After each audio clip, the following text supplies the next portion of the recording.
Alright guys, we are back for another Dokkan battle video. Today we're going to go ahead and do the newest stage of the Birth of the Shadow Dragons event. This is against EIS SHENRON. I would say this is definitely the toughest fight in this event. I don't know how to compare it to some of these red zone fights. The structure really is very different. Like, it is very short and stuff like that. Now, this run, there is a mission in this stage. Beat it with a full Battle of Fate team. Really not too bad, because Battle of Fate, number one, is a strong category. Number two, one of the 8th anniversary LRs led that. Now, this is a normal attack right there, and then that basically starts a chain reaction that leads to us winning. Because we started out with a really good opening rotation. All 3 8th anniversary LRs on our team. So now we can just blitz Nova a lot in terms of damage, right? I mentioned before that I thought LR Beast Gohan, Ultimate Gohan, was the best unit for this event, but it actually probably is this character, Super Saiyan 3 Goku / Super Saiyan 2 Vegeta. But that's because I thought the old Dokkan Wiki had EIS SHENRON Super Attack listed as a Ki Blast, but it's actually classified as an other Super Attack. So Ultimate Gohan, Gamma 2, the androids cannot nullify it with their Ki Blast nullification, right? So because of that, you know, that does hurt some characters. But this unit, the damage that they can put out is just crazy. Now, keep in mind that in this event, the structure for these fights does feel very similar to the God event to me.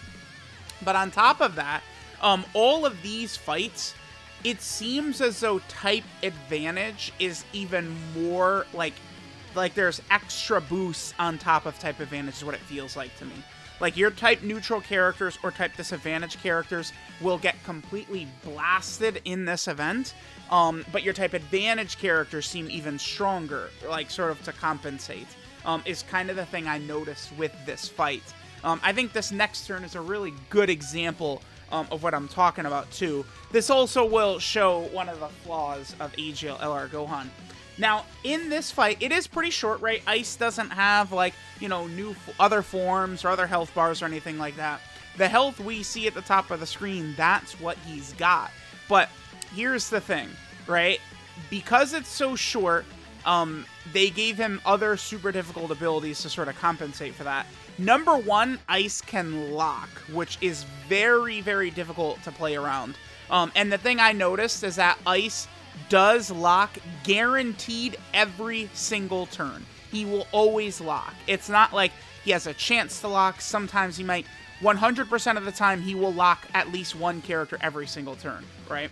Which is an issue. On top of that, he also cancels dodge. So locking plus dodge canceling is just an incredibly difficult sort of thing to overcome. It makes sense, you know, that they're going to toss out another boss that cancels dodge, because dodge is it's just too strong. It's too broken, right? I've been telling y'all for the last year how broken dodge is. I do expect more bosses to come out that cancel dodge, because it's just flat out too good, right? Because if you can't be hit, you can't lose. So by taking away dodge, they take away your ability to, like, I guess, I mean, maybe cheese it a little? I don't know. Now, notice Gohan got absolutely destroyed right there. On top of EIS locking, canceling dodge, he also lowers your defense on super attack too, which it's a devastating combo that this guy has access to, right? This is a very difficult fight. We are able to completely blitz it with the 8th anniversary LRs, but like, so you guys saw the rotation of the 8th anniversary LRs. Now look at the rotation. This rotation is, you know, but the best units in the game prior to the 8th anniversary of this rotation right here. And look at the way they got obliterated. And then we go back to the 8th anniversary LRs, and then look at the way that they just completely shit on the event.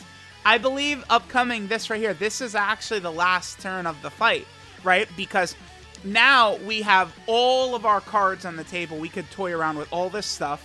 The LR Super Saiyan 4s, they still have their guard up, right? And, of course, they are type advantage, so they're fantastic for this fight.